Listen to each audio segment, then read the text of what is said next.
Hello dear students, NCERT math series class 12th में आज हम करेंगे वेक्टर अलजेब्रा। वेक्टर अलजेब्रा में product of two vectors. Product of two vectors इसके पहले एक्सरसाइज 10.1 एनसीईआरटी से 10.1 10.2 हम कर चुके हैं, जो हमारा प्रीवियस लेक्चर था। अब हमें करना है 10.3। इसमें हम जो टॉपिक कवर कर रहे हैं product of two vectors, means दो वेक्टर का प्रोडक्ट कैसे पता करते हैं, और प्रोडक्ट ऑफ टू वेक्टर्स का बेसिक है। और फिलहाल यहाँ जो एक्सरसाइज हम करेंगे वो 10.3 करेंगे, मीन्स स्केलर डॉट प्रोडक्ट पर है। स्केलर प्रोडक्ट या डॉट प्रोडक्ट बोलते हैं उसको। ये इससे रिलेटेड हम क्वेश्चन करेंगे, और इसी में एक आएगा projection of a vector along A line. तो ये दोनों चीजें हम इसमें कर रहे हैं। तो देखते हैं क्या क्या है इसमें। सबसे पहले जो फर्स्ट पॉइंट है वो हम देखते हैं प्रोडक्ट ऑफ टू वेक्टर्स का मतलब क्या है। अब देखो प्रोडक्ट क्या चीज है, प्रोडक्ट ऑफ टू वेक्टर्स। और देखो मल्टीप्लिकेशन से कैसे ये अलग है। मल्टीप्लिकेशन में क्या होता है और इसमें प्रोडक्ट में क्या होता है, ये चीजें हमें दोनों में डिफरेंस देखना है। मल्टीप्लिकेशन का मतलब होता है नंबर किसी तरीके से हो, मीन्स कोई सेट का किसी भी सेट से नंबर, और दूसरे में जैसे algebraic number x y z है और 1 2 3 है, तो उसको अगर हम मल्टीप्लिकेशन कह सकते हैं। मल्टीप्लिकेशन तो सबको कहा जाता है। प्रोडक्ट में क्या होगा, एक ही जैसे हो, मीन्स एक ही ग्रुप से आए हो। अगर वेक्टर है तो दोनों वेक्टर ही होने चाहिए। जैसे मैट्रिक्स में आपने पढ़ा है प्रोडक्ट ऑफ टू मैट्रिसेस, तो दोनों के दोनों मैट्रिक्स ही होने चाहिए। ऐसा ना हो कि एक नंबर हो, कोई रियल नंबर और एक मैट्रिक्स से मल्टीप्लाई कर दिया जाए, तो उसको प्रोडक्ट कहते हैं। तो प्रोडक्ट के लिए स्पेशल टाइप का मल्टीप्लिकेशन है, जिसमें दोनों के दोनों कम से कम दो तो होने चाहिए, दोनों के दोनों एक ही ग्रुप के होने चाहिए, मीन दोनों के दोनों वेक्टर होने चाहिए। तो पहली चीज ये है। अच्छा, अब दूसरी चीज, जैसे मल्टीप्लिकेशन में कई तरीके के मल्टीप्लिकेशन होते हैं। जैसे आपने देखा है दो मैट्रिक्स को मल्टीप्लाई करें तो मैट्रिक्स ही मिलता है। ऐसे बहुत सारे आपको दो नंबर्स को मल्टीप्लाई करें दो नंबर ही मिलते हैं, एक नंबर ही मिलता है। लेकिन अगर कोई फंक्शंस को आपने देखा है, फंक्शंस को मल्टीप्लाई जब करते हैं तो दो तीन तरीके के रिजल्ट आ जाते हैं। जैसे एक तो एफ इंटू जी किया गया, तो एफ इंटू जी में क्या होता है, एफ एक्स इंटू जी एक्स, जो आप सिंपल सा मल्टीप्लाई जिसको कहते हो, वो फॉर्म बन जाता है। एक आपने देखा है एफ ऑफ जी, ऐसे किया जाता है। तो यहाँ पर ये जो एप्लीकेशन है वो आपका दूसरे तरीके से हो जाता है कि पहले जी ऑपरेट होगा, और जी जो कुछ बनाएगा, जी का जो कुछ रेंज आएगा उस पर फिर एफ जाके ऑपरेट करेगा, इनपुट की तरह काम करेगा। तो यहाँ पर क्या है, तो अलग अलग जिस जैसे फंक्शन में है अलग अलग टाइप के मल्टीप्लिकेशन होते हैं, यहाँ भी मल्टीप्लिकेशन दो तरीके से है, मीन्स प्रोडक्ट दो तरीके से है। तो यहाँ हमें ध्यान रखना है प्रोडक्ट हमें दो तरीके से मिलेगा, प्रोडक्ट ऑफ टू वेक्टर्स। अभी हम फिलहाल दो ही वेक्टर पर कंसंट्रेट हैं, फिर हम आगे इसको एक्सटेंड करेंगे। तो ये दो तरीके से होगा। एक वो होगा जिसमें अगर हमने प्रोडक्ट किया, मान लो ए वेक्टर और बी का प्रोडक्ट किया, तो जो कुछ आया यहाँ पर प्रोडक्ट करने पर जो रिजल्ट मिल रहा है, बी मतलब प्रोडक्ट करने पर जो रिजल्ट मिल रहा है वो क्या है, वो स्केलर नंबर है। मीन्स उसमें एक नंबर रियल नंबर की तरह अगर वो बिहेव कर रहा है प्रोडक्ट करने के बाद में, तो इसको नाम हम देते हैं स्केलर प्रोडक्ट या डॉट प्रोडक्ट। क्योंकि डॉट इनके बीच में से नोटेशन लगेगा, तो इसको बोलते हैं स्केलर प्रोडक्ट। तो स्केलर प्रोडक्ट या कोसाइन प्रोडक्ट भी कहते हैं, क्योंकि कॉस थीटा की हेल्प ली जाती है यहाँ पर। तो प्रोडक्ट अगर ऐसा हो कि अगर दो वेक्टर का आपने लिया, प्रोडक्ट का मतलब ये है कि दोनों के दोनों आपके जो एक्सपेरिमेंट या ऑपरेशन करने वाले हैं, ऑपरेट करने वाले, वो एक ही सेट से आने चाहिए, तो दोनों के दोनों वेक्टर होने चाहिए। अगर ऑपरेट करने के बाद में स्केलर दे रहे हैं तो आउटपुट स्केलर की वजह से उनका नाम रख दिया गया आउटपुट के अकॉर्डिंग स्केलर प्रोडक्ट। इसी तरीके से अगर प्रोडक्ट दो किया गया, दो वेक्टर्स का, और उनके बीच में यहां पर हम क्रॉस निशान, तो क्रॉस से भी कहते हैं अगर रिजल्ट उनका वेक्टर मिल रहा है। जैसे मैट्रिक्स में देखते हो कि दो मैट्रिक्स को मल्टीप्लाई करके मैट्रिक्स ही मिल रहा है, अगर ये सिचुएशन है तो इसको हम कहते हैं वेक्टर प्रोडक्ट है ये। तो दो तरीके से प्रोडक्ट है होता है यहाँ पर, एक होता है स्केलर प्रोडक्ट और दूसरा होता है वेक्टर प्रोडक्ट। दोनों के नोटेशन के लिए दोनों को अलग कर दे, एक को डॉट कह देते हैं जिसको स्केलर कहा जाता है, इसलिए डॉट और स्केलर एक ही प्रोडक्ट कहा जाता है। नोटेशन कुछ लोग नोटेशन के हिसाब से लिख देते हैं कि ए डॉट बी। इसी तरीके से अगर क्रॉस किया गया है, ये नोटेशन लगा हुआ है, तो इसका मतलब होता है क्रॉस प्रोडक्ट। ये ऐसे क्रॉस लगा देंगे, क्रॉस इस तरीके नोटेशन मीन्स मल्टीप्लाई के लिए जो यूज करते हैं, तो क्रॉस प्रोडक्ट जो आप बचपन में क्रॉस लगाते थे उस तरीके से, और धीरे धीरे डॉट की तरह मल्टीप्लाई को करने लगे। तो यहाँ दो तरीके से प्रोडक्ट होगा, एक का नाम होगा डॉट प्रोडक्ट और दूसरे का क्रॉस प्रोडक्ट। दोनों में देखते हैं डिफरेंस क्या है। डिफरेंस क्या है कि अगर एक वेक्टर ए मान लो दिया गया है, यहाँ वेक्टर ए दे रखा है, और दूसरा यहाँ से यही सी पॉइंट से पास होते हैं, दोनों एक दूसरे से जा ही रहे हैं, मीन दोनों के बीच में अगर एंगल थीटा बना हुआ है तो यहाँ पर ए डॉट भी जो आएगा इसका मतलब होगा ए का मैग्नीट्यूड लिया गया है, बी का मैग्नीट्यूड लिया गया है, और इन दोनों के बीच में जो एंगल है, ये ध्यान रखना एंगल क्या होना चाहिए इस पॉइंट पर। मान लो अगर हम इसको ओ मान ले, ओ ए वेक्टर, और यहाँ ओ बी वेक्टर, तो ये ध्यान रखना है दोनों या तो ओ से जाने चाहिए या ओ पर आने चाहिए। अगर इधर आ रहा है, मान लो इस तरीके से है कि यहाँ पर ओ वेक्टर है और एक वेक्टर इधर जा रहा है और दूसरा यहाँ पर ये मान लो आ रहा है, तो हम ये वाला डायरेक्शन नहीं लेंगे, हम इसको आगे एक्सटेंड करेंगे। मीन्स ये वेक्टर इधर ओ से जाना चाहिए यहाँ, तो ये एंगल लिया जाएगा। अगर ये थीटा है तो ये एंगल पाई माइनस थीटा हो जाएगा, 180 माइनस थीटा। ये ध्यान रखना है। इसी तरीके से मान लो यहाँ पर कोई ओ पॉइंट है और ये ऊपर आ रहा है और दूसरा इसी तरीके से यहाँ मान लो जा रहा है, तो ये नहीं मिला लिया जाएगा। यहाँ ये वेक्टर कोई एक एक्सटेंड कर सकते हो, मान लो इसको एक्सटेंड कर दो, इनके बीच अगर थीटा एंगल है तो आपका ये वाला एंगल लिया जाएगा, क्योंकि ओ से दोनों जाने चाहिए या दोनों आने चाहिए, तो दोनों जाने वाला हम कर रहे हैं। ये आपका पाई माइनस थीटा एंगल दोनों वेक्टर के बीच में होगा। यहाँ जब आप करोगे तो ए डॉट बी क्या आ जाएगा, ए का मैग्नीट्यूड, बी का मैग्नीट्यूड, और जो बीच में एंगल है वो कॉस पाई माइनस थीटा आएगा, मीन्स माइनस कॉस थीटा। ये ध्यान रखना। इसमें फिलहाल क्या आएगा, ए का मैग्नीट्यूड, बी का मैग्नीट्यूड इंटू कॉस थीटा, जो एंगल है। यहाँ हम स्पेशल इसको देख रहे हैं, तो जो बीच में एंगल है उसकी भी इंपॉर्टेंस है। मीन्स अगर कोई कहते ए डॉट बी जीरो है तो ए डॉट बी जीरो का मतलब ये नहीं है कि इसमें से एक कोई जीरो आ गया तो ये जीरो आ जाए, बीच में एंगल का भी रोल है। अगर थीटा 90 आ गया तब भी इसका वैल्यू जीरो है। ये आप पढ़ चुके हो छोटे छोटे क्लासेस में, मीन 9th में आपको सिखाया जाता है, क्योंकि स्केलर प्रोडक्ट से ही आपका एक वर्क डन मिलता है। तो वर्क डन आपको पुली का एग्जांपल और बहुत सारे ऐसे एग्जांपल दिए जाते हैं जहां पर अगर फोर्स और डिस्प्लेसमेंट एक दूसरे के 90 डिग्री पर होते हैं तो उनका कहते हैं वर्क डन जीरो है, जो मैकेनिकल वर्क डन है वो जीरो है। तो यहाँ ये केस लिया गया है, ये वाला A dot B equal to A का मैग्नीट्यूड, बी का magnitude into cos theta. Theta ध्यान रखना, इधर एक्सटेंड करके भी अगर डायरेक्शन उल्टा पुल्टा दे रखा है तो ये हो गया। अच्छा, अब इसमें देखते हैं अगर हम 2 डायमेंशन की बात करें तो आपको 2 डायमेंशन में हम देखें कि कुछ जो है हमें कोऑर्डिनेट पता है। 2 डायमेंशन में 3 डायमेंशन ही ले लेते हैं, क्योंकि वेक्टर तो पढ़ ही चुके हैं। यहाँ ओ है, ये एक्स एक्सिस है, यहाँ वाई एक्सिस है, इस तरीके जेड एक्सिस है। एक्स की डायरेक्शन को आई कैप कहते हैं, इधर जे कैप कहते हैं, इधर के कैप कहते हैं। तो अगर इस फॉर्मूले से देखें तो आई डॉट आई करेंगे तो क्या आ जाएगा, इसका मतलब आई का मैग्नीट्यूड और आई का मैग्नीट्यूड, और इसी का इसी से एंगल हमेशा जीरो होगा, कॉस जीरो। तो ये वैल्यू क्या आ जाएगा, यूनिट वेक्टर है तो 1 मैग्नीट्यूड 1 मिनट, कॉस जीरो भी 1 होता है तो 1 होता है।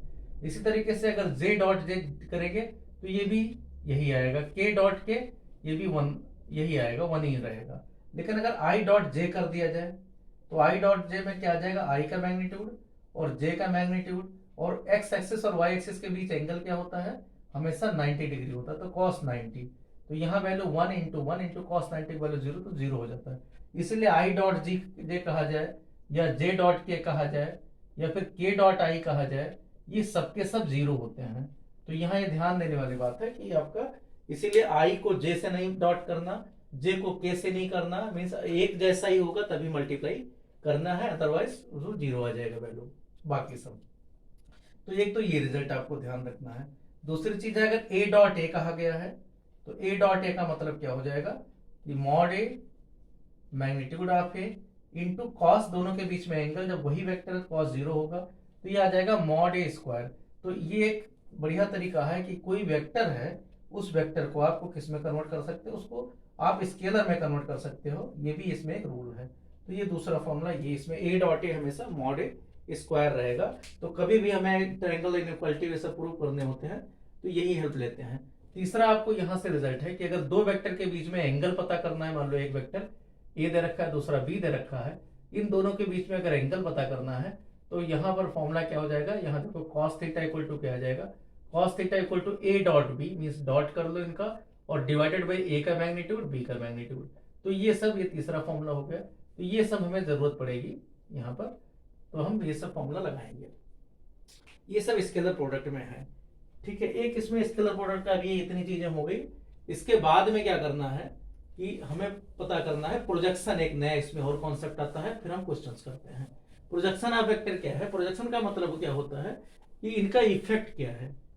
मान लो ए वेक्टर प्रोजेक्शन, एक नया टर्म आएगा यहाँ पर, प्रोजेक्शन, एक वेक्टर का प्रोजेक्शन क्या है। प्रोजेक्शन वेक्टर का मतलब क्या हो गया, प्रोजेक्शन वेक्टर ऑफ ए, मान लो of A along B vector, B vector में इसका क्या इफेक्ट है, मतलब बी कोई डायरेक्टेड लाइन है, एक कोई वेक्टर ए दिया हुआ है, लेकिन इसका इफेक्ट चाहिए बी के, बी में कितना है ये मान लो पता करना है कि इसका इफेक्ट इधर कितना है। तो हम क्या करते हैं यहाँ पर, इसका मतलब प्रोजेक्शन का मतलब इफेक्ट भी होता है, तो इसका मीनिंग देखना है कि इफेक्ट ऑफ ए, आप ऐसे कर सकते हैं effect of A along B vector या in the direction of B vector, along B vector या ए का इफेक्ट बी में कितना है। तो ये अगर यहाँ, तो इसका मतलब क्या है कि ए तो वेक्टर लेना है हमें पूरा, और बी की तरफ केवल हमें क्या चाहिए, बी का डायरेक्शन चाहिए, तो बी का यूनिट वेक्टर मीन्स ए वेक्टर तो पूरा लिया जाएगा और इसका इफेक्ट इस तरफ देखना है, तो बी का केवल यूनिट वेक्टर, बी का केवल डायरेक्शन काम आएगा। तो अब डायरेक्शन का वैल्यू रख दे तो क्या आ जाएगा ए डॉट, और इसका मतलब होता है बी अपॉन बी का मैग्नीट्यूड, तो इसको बोल देते हैं प्रोजेक्शन मीन्स लेंथ, ये प्रोजेक्शन का मैग्नीट्यूड है, क्योंकि ए डॉट भी एक नंबर आएगा, बी मैग्नीट्यूड से डिवाइड कर देना है, तो ये आपका आ जाएगा प्रोजेक्शन वेक्टर ऑफ, या प्रोजेक्शन ऑफ, प्रोजेक्शन का लेंथ है एक तरीके से, projection of a in the direction of b, तो ये ध्यान रखना है, in the direction of b, एक नया है। अगर प्रोजेक्शन वेक्टर की बात की जाए, ध्यान रखना प्रोजेक्शन की लेंथ है सिर्फ, प्रोजेक्शन वेक्टर की बात की जाएगी तो आपका एक बी और आ जाएगा, means a dot b cap, ये तो आपका स्केलर आएगा, एक बी और आ जाएगा क्योंकि इसका डायरेक्शन भी साथ में लग जाएगा, तो ये आपका प्रोजेक्शन वेक्टर बन जाएगा। तो ये प्रोजेक्शन है, प्रोजेक्शन वेक्टर है, तो कहीं कहीं पर प्रोजेक्शन ही लिख दिया जाता है, प्रोजेक्शन वेक्टर इसको भी लिख देते हैं बुक में। तो फिलहाल प्रोजेक्शन वेक्टर जब कहा जाएगा तो एक बी कैप और लगा देना है, और मैग्नीट्यूड इतना ही रहेगा। तो यहाँ प्रोजेक्शन वेक्टर ने एक तरीके से मैग्नीट्यूड ऑफ प्रोजेक्शन वेक्टर है, magnitude of projection vector of vector a along B vector. तो ये इतना एक नई चीज इसमें है, और बाकी आपका डॉट प्रोडक्ट हम क्वेश्चंस करते हैं, क्वेश्चंस में ये सब चीजें ध्यान रखना, आई आई से मल्टीप्लाई होगा, जे जे से होगा, के से होगा, आई डॉट जे जीरो हो जाता है इसलिए हमें करने की जरूरत नहीं होती, जे डॉट के इसी तरीके से जीरो होता है। तो ये सारी चीजें हम करेंगे क्वेश्चन में। इसके बाद हमारा 10.4 जो होगा उसमें हम हमारा जो क्रॉस प्रोडक्ट है उसके बारे में बात करेंगे, और देखते हैं लेक्चर 10.3 में क्या क्या है। क्वेश्चन नंबर 1, क्वेश्चन नंबर 1 दिया गया एक्सरसाइज 10.3, इसे लेक्चर भी हमने 10.3 रखा है, लेक्चर 10.3। तो यहां पर क्या है, पहला है find the angle between two vectors vector A and B with magnitude √3, means A का मैग्नीट्यूड है √3 और बी का मैग्नीट्यूड है यहां पर 2, और ए डॉट बी का वैल्यू दे रखा है, ए डॉट बी दिया हुआ है ये √6 है। तो कहा गया इनके बीच में एंगल क्या है। तो आपको पता है जब ए डॉट बी करते हैं तो ए डॉट बी का मतलब होता है ए का मैग्नीट्यूड बी का magnitude into cos of theta, means दोनों के बीच में जो एंगल है, मीन्स ये अगर ये वेक्टर ए दे रखा है यहाँ बी दे रखा है तो इनके बीच में एंगल का भी रूल रहता है, तो ये फॉर्मूला होता है। तो कॉस थीटा इक्वल टू क्या आ जाएगा, बार बार हम यही लिखेंगे सीधा, A dot B divided by A का मैग्नीट्यूड और बी का मैग्नीट्यूड। तो ए का मैग्नीट्यूड ए डॉट बी डायरेक्ट दे रखा है √6 है, ए का मैग्नीट्यूड कह रहा है √3 है और यहाँ पर 2 है, तो क्या आ जाएगा √6 डिवाइडेड बाई √3 इंटू 2। इसको सिंप्लीफाई करो तो √6 को क्या लिख सकते हैं, √3 इंटू √2, और यहाँ पर 2 है तो ये √3 कैंसिल होगा, √2/2, √2 को मतलब है √2 इंटू √2 लिख सकते हैं, तो एक कैंसिल हो गया यहाँ पर, तो 1/√2 आ गया। तो थीटा इक्वल टू क्या आ जाएगा, π/4। तो cos थीटा 1/√2 कब होता है, 45 डिग्री पर होता है, तो यहाँ पर 45 डिग्री वैल्यू आ जाएगा। इसी तरीके से क्वेश्चन नंबर 2 देखते हैं। क्वेश्चन नंबर 2 में कहा गया है कि find the projection between between the vectors i minus J on the vector i plus J, means i minus J का प्रोजेक्शन पता करना है i प्लस जे के अलोंग, i प्लस जे के अलोंग। तो इसका मतलब इसको एक वेक्टर मान लेते हैं, vector a equal to i minus J, और b वेक्टर मान लेते हैं i प्लस जे। तो आपको क्या पता करना है, a वेक्टर का प्रोजेक्शन पता करना है, मतलब प्रोजेक्शन ऑफ ए, इसकी लेंथ पता करना, प्रोजेक्शन लेंथ से पता करना है, projection of a vector along B vector ये पता करना है, अलोंग बी वेक्टर ये पता करना। तो इसका मतलब a dot a vector dot b cap, तो इसका मतलब a dot B divided by B का मैग्नीट्यूड, तो बी कैप का वैल्यू रख देंगे। तो इन दोनों का डॉट करोगे तो आई डॉट आई क्या आ जाएगा 1, और माइनस में जे डॉट जे भी 1, तो 1 माइनस के कोफिशिएंट मल्टीप्लाई किए जाते हैं, 1 1 और -1, और आई जे से होता नहीं क्योंकि जीरो हो जाता है, जे के आई से भी नहीं होगा, जीरो आ जाएगा। डिवाइडेड बाई बी का मैग्नीट्यूड क्या आ जाएगा, 1 का स्क्वायर प्लस 1 का स्क्वायर, पिछले एक्सरसाइज में पढ़ चुके, तो 0/√2 आ जाएगा, तो जीरो ऊपर है तो जीरो आ गया, तो प्रोजेक्शन क्या आ गया, जीरो। क्वेश्चन नंबर 3 देखते हैं। क्वेश्चन नंबर 3 में कहा गया है कि find the angle between the vector i-2j plus 3 के, एक वेक्टर ए मान लेते हैं पहले वाले को, let A vector A equal to दे रखा है i-2j प्लस में 3 के, ये वेक्टर दिया हुआ है, और दूसरा वेक्टर दे रखा है बी वेक्टर मान लो दे रखा है, बी वेक्टर इक्वल टू दे रखा है 3 - 2 1 मीन्स के वेक्टर -2j वेक्टर और 3i वेक्टर, ये दे दिया हुआ है। पता क्या करना है, इन दोनों के बीच में एंगल क्या है, तो आपको पता है cos theta equal to first वाले में a dot B vector, a का मैग्नीट्यूड डिवाइडेड बाई b का मैग्नीट्यूड, तो a डॉट बी मीन्स 1.3, पहला होगा 1.3 -2.-2 प्लस 3.1 मतलब 3 × 1 डिवाइडेड बाई a का मैग्नीट्यूड क्या है, 1 का स्क्वायर 1 -2 का स्क्वायर 4, 3 का स्क्वायर 9, दूसरी तरफ इंटू यहाँ 3 का स्क्वायर 9 -2 का स्क्वायर 4 प्लस 1 का स्क्वायर 1, तो ऊपर क्या आ गया 3 + 4 + 3, तो 3 + 4 + 3 आ गया, और नीचे कितना आ गया, नीचे आ गया √4 और 9 13 14, √14 दो बार आया, √14 × √14 मिलकर 14 हो जाता है, और ऊपर क्या आ गया 3 3 6 4 10 आ गया, तो 10/√14 आ गया ये वैल्यू, तो ये आया cos थीटा, तो थीटा क्या आ जाएगा, थीटा इक्वल टू आ जाएगा cos इनवर्स, दूसरी तरफ जाता है तो cos इनवर्स 10/√14, ये आपका वैल्यू आ गया, cos inverse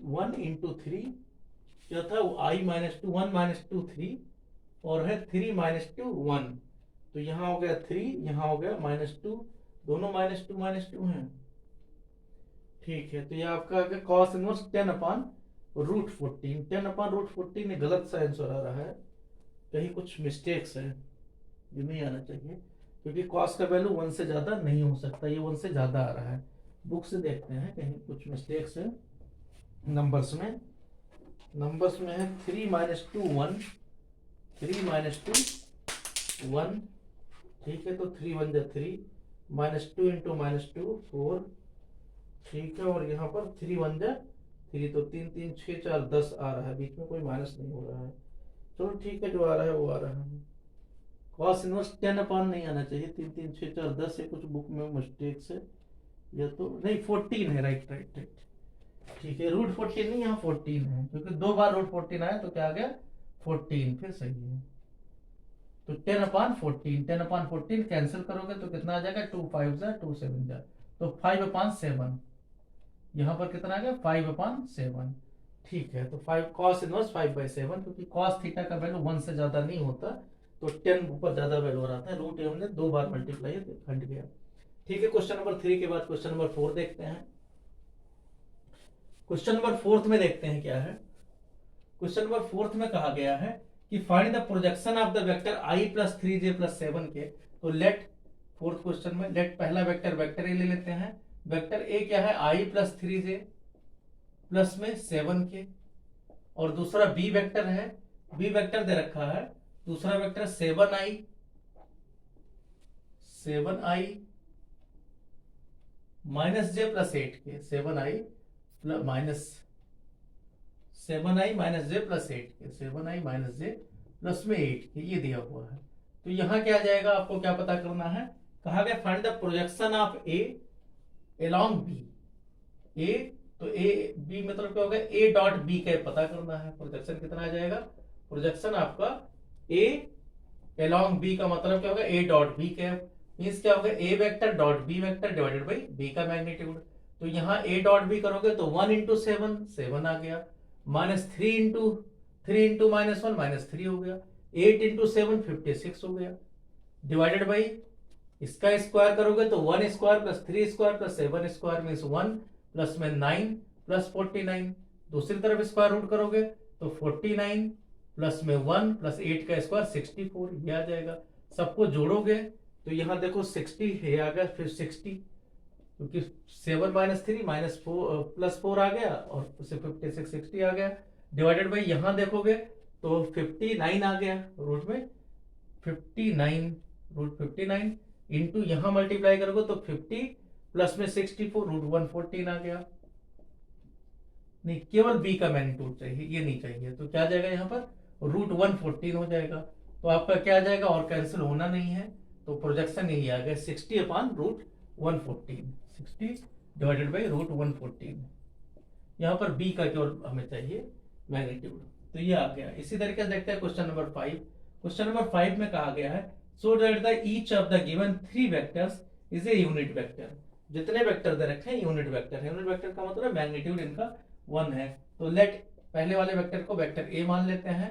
late vector A equal to कहा गया 1/7 कॉमन है और यहाँ 2i प्लस 3j प्लस 6 के, 2i प्लस 3j प्लस में 6 के, ये दे रखा है। बी वेक्टर दे रखा है, बी कोई दूसरा है 1/7, बी वेक्टर है 1/7 और है 3 माइनस 6 2, 3 माइनस 6 2, अब हम आई देखे नहीं लगा रहे हैं, 3 माइनस 6 2। और सी वेक्टर दे रखा है यहाँ पर 1/7, 1/7 यहाँ दे रखा है 6 2 माइनस 3, 6 2 माइनस 3, आप लगा लेना, नहीं बोर्ड में मार्क्स नहीं मिलेंगे।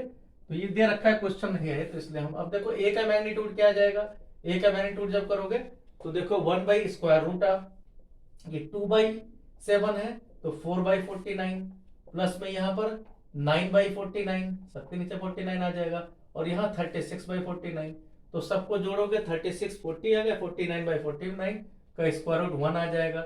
ऐसे b का मैग्नीट्यूड पता करोगे तो ये भी 1 आ जाएगा, क्योंकि स्क्वायर रूट ऑफ यहाँ देखो 3 9/49, क्योंकि नंबर वही है 362, तीनों में वही है 362, तो 9 यहाँ 36/49, यहाँ पर प्लस में 4/49, तो हर बार 1 ही आएगा, 1 आ गया यहाँ पर भी। ऐसे c का मैग्नीट्यूड भी 1 आएगा। तो ये प्रूफ हो गया कि ये किस तरीके से वेक्टर है, ये वेक्टर आपके यूनिट वेक्टर है, क्योंकि जिनका मैग्नीट्यूड 1 आता है उनके यूनिट वेक्टर कहते हैं। इसके आगे प्रूफ क्या करना है कि आप ये तो प्रूफ कर दिया, अब आपने ये भी प्रूफ करो कि इनका ये क्या है, एक दूसरे के परपेंडिकुलर है। तो आप देखो एक चीज रह गया था कि अगर देखो ए डॉट बी होता है क्या है, A dot B equal to होता है मॉड ए mod B into cos theta. तो आप देखो यहाँ पर इसका मतलब क्या हुआ कि अगर थीटा 90 रख दिया जाए तो ये क्या आ जाएगा, मॉड ए मॉड बी इंटू 0 आ जाएगा कॉस 90 का, कॉस 90 वैल्यू 0 होता है। तो इसका मतलब जब भी ए डॉट बी ये इक्वल टू 0 आ जाएगा if is perpendicular to B vector. इसका कन्वर्स नहीं सही होता है, अगर परपेंडिकुलर है तो ए डॉट बी 0 आएगा। इसी तरीके से क्वेश्चन नंबर यहाँ पर 6 देखते हैं। तो क्वेश्चन नंबर 6 में यही कहा गया है, नहीं यही अभी 5th में है, कहा गया दोनों परपेंडिकुलर हैं, तो आप इन दोनों का डॉट प्रोडक्ट देख लो।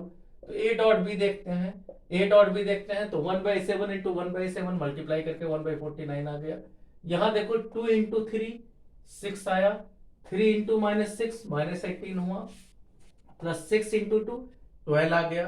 तो यहाँ देखो क्या आ गया, 12 प्लस 16 18 0 आ गया। तो इसका मतलब क्या हो गया, अगर ए डॉट बी 0 है तो A vector is perpendicular to B vector, ये प्रूफ हो गया। इसी तरीके से ए डॉट सी करके देखते हैं तो 1/7 1/7 1/49 हो गया मल्टीप्लाई। इसमें देखते हैं 2 इंटू 6 12 आया, 3 इंटू 2 6 आया प्लस में, और 6 इंटू -3 -18 आया। तो फिर से 12 6 18 -18 यहाँ पे 0 आ गया। यहाँ भी A vector is perpendicular to C vector हो गया। इसी तरीके से बी वेक्टर और सी वेक्टर पे देखें तो बी डॉट सी देखें 1/49 1/7 सब में है। यहाँ देखो 3 इंटू 6 आई वाला मल्टीप्लाई जे वाला के वाला, 3 इंटू 6 18 है, -6 इंटू 2 -12 है, और 2 इंटू -3 -6 है। तो 18 -18 यहाँ पे 0। तो इसका मतलब क्या होगा, A vector is perpendicular to B vector, B vector is perpendicular to C vector. तो हम किस यहाँ ये देखते हैं कि सब एक दूसरे के परपेंडिकुलर हैं। तो परपेंडिकुलर टू ईच अदर, यहाँ हो गया पेयर वाइज अगर ले तो म्यूचुअली परपेंडिकुलर है, ये भी प्रूफ हो गया। क्वेश्चन नंबर 6 देखते हैं, find mod a and mod b if a plus b mod a minus b equal to 8। कहा गया अगर ए प्लस बी और इसका डॉट प्रोडक्ट अगर ए माइनस बी के साथ किया जाए तो ये इक्वल टू कितना आ रहा है, 8 आ रहा है। ये नंबर आना चाहिए, एंड साथ में कहा गया है कि मॉड ए की जगह आप रख सकते हो 8 इंटू बी का मॉड, ये रख सकते हो। तो सेकेंड इक्वेशन तो ये है और फर्स्ट ये। इससे आपको पता क्या करना है कि मॉड ए और मॉड बी का वैल्यू क्या है। तो यहाँ देखो A plus B minus B जैसे करते हैं उसी तरीके से क्या आ जाएगा, A dot A mod A square आ जाएगा, बी ए डॉट बी और B dot A plus minus में आएंगे तो कैंसिल हो जाएगा। तो ये भी वही ए स्क्वायर बी स्क्वायर जैसा ही रहेगा, mod A square minus mod B square equal to 8 दिया हुआ है। यहाँ वैल्यू रख देंगे, मॉड ए की जगह क्या रख देना, 8 इंटू बी। तो 8 का स्क्वायर कितना होगा 64, और यहाँ पर मॉड बी स्क्वायर माइनस में mod B square equal to आ गए 8। तो इससे मतलब हो गया मॉड बी स्क्वायर में 64 में से एक कम हो गया तो 63 मॉड बी स्क्वायर, ये आ गए 8 के इक्वल। तो यहां से क्या हो गया, इसका मतलब क्या होगा कि mod B square equal to क्या मिल गया 8/63। तो यहां से मॉड बी क्या आ जाएगा, मॉड बी हमेशा ग्रेटर देन 0 रखना है, मैग्नीट्यूड हमेशा लेंथ को कहते हैं ओरिजिन से। तो यहां देखो क्या आ जाएगा, 8 का स्क्वायर रूट 2√2 होता है और 63 होता है 7, 9 इंटू 7 तो 3√7 आ गया। अब मॉड बी इतना आ गया और ए कितना है, यहाँ क्या गया सेकेंड इक्वेशन में मॉड ए कितना है एंड मॉड ए कितना है, ये 8 इंटू मॉड बी है। तो 8 से इसको मल्टीप्लाई कर दोगे तो 8 into 2√2 divided by 3√7 means 8 into 2 16 हो जाएगा इसकी जगह, बाकी वही रहेगा 16√2/√7 3√7 नीचे रहेगा। तो ये आपको मॉड ए मॉड बी पूछा गया, अगर ये इक्वेशंस को सेटिस्फाई करें तो ये क्वेश्चन हो गया। इसके बाद देखते हैं क्वेश्चन नंबर 7 क्या है। क्वेश्चन नंबर 6 ये रहा, क्वेश्चन नंबर 7 देखते हैं।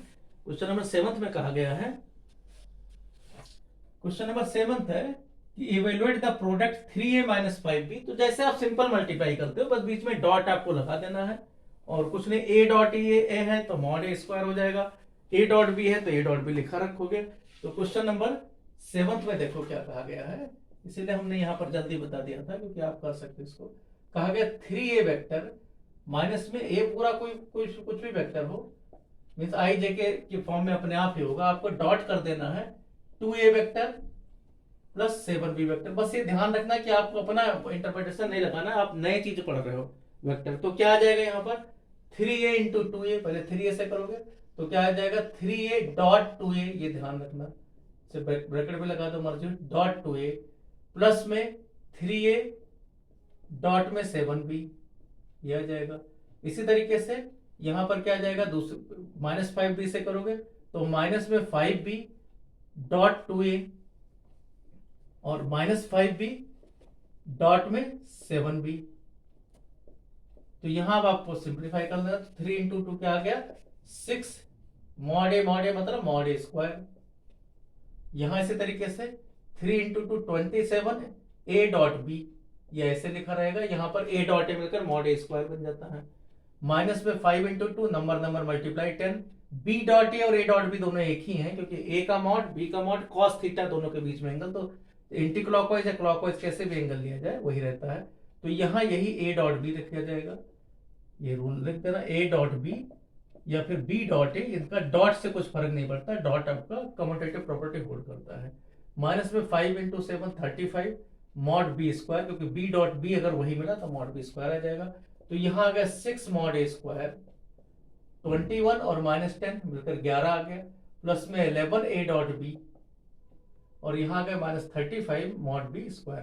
तो यही आंसर होगा, ए भी कुछ भी होंगे वो वही लिखा रहेगा। क्वेश्चन नंबर 8 देखते हैं, find the magnitude of two vectors vector A and B. A और बी का मैग्नीट्यूड पता करना है, मैग्नीट्यूड का ऐसा नोटेशन होता है, ये पता करो, और बी का भी इसी तरीके से मैग्नीट्यूड पता करो। और आपको क्या दे रखा है इसके पता करने के लिए, the same magnitude and be having the same magnitude, magnitude दोनों के बराबर है, such that the angle between them is 60 degree, इनके बीच में एंगल दिया हुआ है थीटा 60 डिग्री है और इनके मैग्नीट्यूड ये दोनों बराबर हैं मैग्नीट्यूड में, और साथ में क्या है देयर स्केलर प्रोडक्ट इज 1/2। साथ में कहा गया ए डॉट बी का वैल्यू क्या है 1/2 है, स्केलर प्रोडक्ट इनका 1/2 है, और ये दे रखा है कि mod a equal to mod b है, ये साथ में दिया हुआ है। तो यहां देखो इसका मतलब क्या है कि ए डॉट बी का मैग्नीट्यूड, ए dot b means into cos, दोनों के बीच में angle cos 60 equal to 1/2।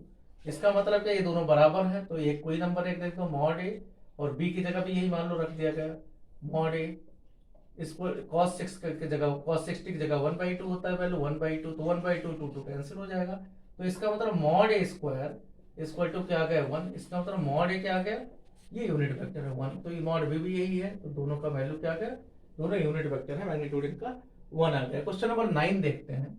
Question number 9 में कहा गया है कि find mod x if for a unit vector vector a, कहा गया ए कोई यूनिट वेक्टर है, मींस मैग्नीट्यूड इसका 1 है, ए यूनिट वेक्टर, और such that x minus a और x plus a equal to 12 है, मींस x माइनस ए और x प्लस ए का डॉट पता करते हैं, तो ये कितना आ रहा है, ये 12 आ रहा है, ये दिया हुआ है।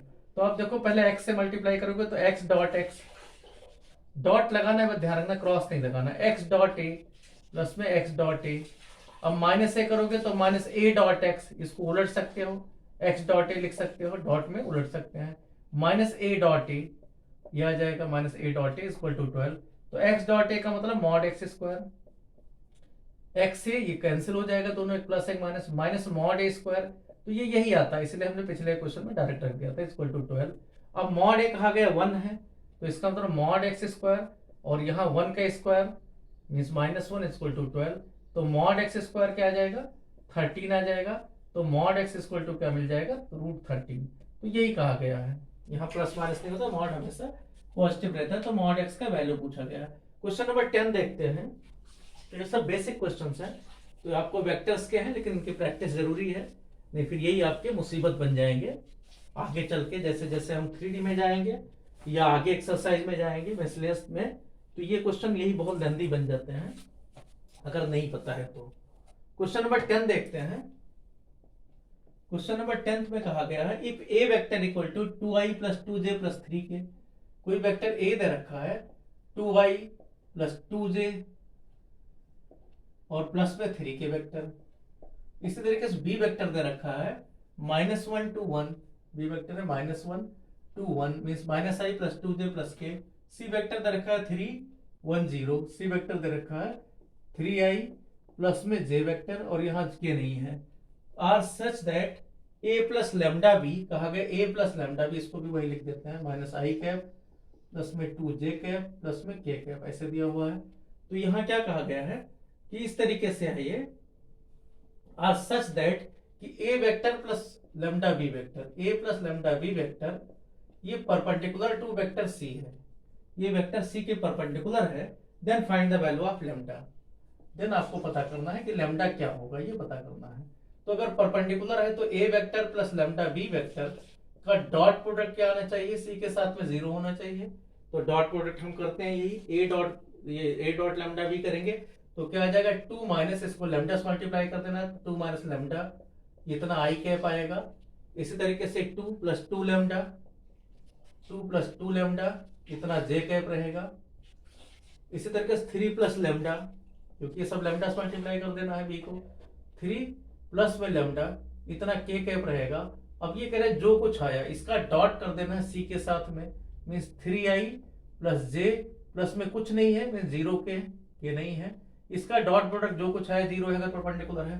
तो देखो i डॉट i मींस इसको 3 से मल्टीप्लाई करेंगे तो 6 - 3 लैम्डा, 2 + 2 लैम्डा 1 से मल्टीप्लाई होगा तो यही रह जाएगा 2 + 2 लैम्डा। इसी तरीके से 3 + लैम्डा 0 से मल्टीप्लाई होगा तो 0 ही आ जाएगा, इक्वल टू 0 दे रखा है, तो 6 to 8 आ गया, दिस इंप्लाइज दैट, यहाँ this implies that, this implies that, this implies that, तो यहाँ क्या आ गया 6 to 8 आ गया, 8 माइनस लैम्डा इक्वल टू 0, इसका मतलब लैम्डा का वैल्यू क्या आ गया 8, तो लैम्डा 8 आ गया। क्वेश्चन नंबर 11 देखते हैं। So that the mod a b, a vector और बी प्लस में मॉड बी फिर ए पूरा वेक्टर, ये इस परपेंडिकुलर टू मींस ये इसको प्रूव करना है कि परपेंडिकुलर टू किसके, mod a b vector minus में mod A mod b a vector, इनको भी इसके परपेंडिकुलर है। तो आप क्या करोगे, दोनों का डॉट प्रोडक्ट 0 दिखा देना है। तो यहाँ इसको x वेक्टर मान लो, इसको y वेक्टर मान लो, तो लेट पहला वाला x है तो x डॉट y आपको कर देना है, x डॉट y करोगे इसको a से मल्टीप्लाई करोगे तो मॉड ए क्या आ जाएगा, मॉड ए स्क्वायर आ जाएगा। b डॉट b का मतलब b मॉड b स्क्वायर होता है, माइनस में, क्योंकि बीच वाला सब कैंसिल हो जाएगा, जैसे यहाँ 2-3 क्वेश्चन किए हैं, a plus B minus B जैसे है। मॉड बी स्क्वायर आ जाएगा, और a डॉट ए आपको पता है a dot A mod A square ही होता है। तो यहाँ क्या जाएगा, दोनों एक ही हैं, तो माइनस करने पर 0 आ जाएगा। इसका मतलब क्या है, x is perpendicular to y vector. तो ये आपका प्रूफ हो गया। क्वेश्चन नंबर 12 देखते हैं। क्वेश्चन नंबर 12 में कहा गया if a dot a equal to 0, if a dot a, देखो a डॉट ए अगर 0 है तो सिंपल सी बात है, आप कहना चाहते हो कि mod A square equal to 0 है, तो इस सिंपल सी बात है कि मॉड ए 0 है, और जब मॉड ए 0 तो सिंपल सी बात है आप कहना चाहते हो a वेक्टर ही खुद 0 वेक्टर है, और a डॉट बी भी 0 आ रहा है, a डॉट बी भी 0 आ रहा है। अब a डॉट बी 0 आ रहा है, then what can you conclude the vector b, तो जब a डॉट बी, तो a आपका 0 है, तो इसका मतलब क्या हुआ, 0 डॉट बी वेक्टर हमेशा 0 आएगा, 0 ऑलवेज, ये तो हमेशा रहेगा ऑलवेज। ठीक है, किसके लिए, for any vector of b, for any vector b. तो इसका मतलब बी कहने कौन सा वेक्टर हो सकता है, तो बी कोई भी वेक्टर हो सकता है, any vector, any vector.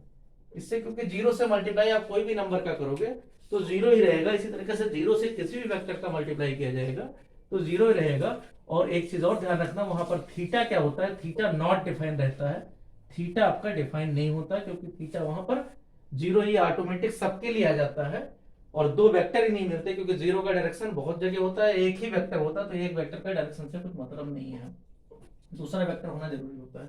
Question number 13 देखते हैं। क्वेश्चन नंबर 12 के बाद क्वेश्चन नंबर 13। क्वेश्चन नंबर 13 में कहा गया if a b c are unit vector such that a plus b plus c is equal to 0। करें अगर a वेक्टर और b वेक्टर इन सबके मैग्नीट्यूड 1 कर दिए जाए, ये 1 हो, और साथ में ये भी दे रखा है कि a plus b plus c is equal to 0 है, ये 0 वेक्टर है, तो आपको पता क्या करना, a dot b plus b dot c, b dot c plus में सी डॉट ए का वैल्यू पूछा गया क्या है, क्वेश्चन नंबर 13 में। तो आप देखो, जब भी ये दिया गया है और आपसे इधर पूछा गया, तो मैं इसको पहला काम है मैग्नीट्यूड के फॉर्म में लाऊं, तो ये मान लो let X vector equal to A vector plus B vector plus C vector, इसको एक्स मान लो, इक्वल टू 0 है। तो आपको पता है रूल कि एक्स का मॉड अगर पता करना है, मॉड एक्स स्क्वायर क्या होता है, एक्स डॉट एक्स होता है। तो यहाँ देखो मॉड इसका क्या आ जाएगा, इसका मतलब क्या होगा, ये वैल्यू रखोगे यहाँ, तो a plus b plus c dot में a plus b plus c ये आएगा, और मॉड एक्स मॉडुलस इसका 0 ही रहेगा। तो यहाँ क्या आएगा, 0 इक्वल टू क्या मिल गया, इसको मल्टीप्लाई करोगे तो a dot a means mod A square plus इसी तरीके से mod B square plus mod c square, ये तो रहेगा 3, ए बी अपने आप से मल्टीप्लाई डॉट होंगे, प्लस में क्या आ जाएगा, प्लस में a डॉट बी 2 बार आएगा, तो 2a डॉट बी, इसी तरीके से 2 बार b और c डॉट होंगे, तो b डॉट बी सी से, और इसी तरीके से c डॉट ए, तो ये इक्वल टू 0, ये सबके वैल्यू 1 दे रखे हैं, तो 0 इक्वल टू आ गया 1 प्लस 1 प्लस 1, यहाँ पर प्लस में ट्वाइस ऑफ ये जो वैल्यू पता करना है, a dot b plus b dot c plus में c डॉट ए, तो ये वैल्यू आसानी से ये इधर ले आना, तो -3/2 आ जाएगा आपका a dot b plus b dot c, जो आपसे पूछा गया बी डॉट सी प्लस में सी डॉट टी, तो ये वैल्यू आसानी से मिल जाएंगे। क्वेश्चन नंबर 13 के बाद क्वेश्चन नंबर 14 देखते हैं। क्वेश्चन नंबर 14 में कहा गया है कि इफ आइदर वेक्टर a0 और b0 then a dot b equal to 0। वे दोनों में से कोई भी एक वेक्टर हो तो a डॉट b हमेशा 0 आएगा। कहा गया क्या कन्वर्स भी सही है, अगर a डॉट b 0 दिया जाए तो आप क्या यही पता कर लगा, यही आप कहोगे कि या तो ये 0 या b0, तो वेक्टर में ऐसा नहीं होता, क्योंकि 3 कंपोनेंट से मिलता है। क्वेश्चन नंबर 14 है, कहा गया a dot b if a equal to 0 means either a equal to 0 और b इक्वल टू 0, दोनों में से अगर एक 0 है तो उसमें कोई बात नहीं, a dot b equal to क्या आ जाएगा, a इक्वल टू आपका 0 ही रहेगा। क्यों, क्योंकि इसका वैल्यू क्या होता है, mod a mod b into cos theta, तो ये 0 ही रहेगा, क्योंकि अगर उसमें इसमें से एक भी 0 रख दिया गया तो 3 के प्रोडक्ट होते हैं, हमेशा 0 ही रहेंगे।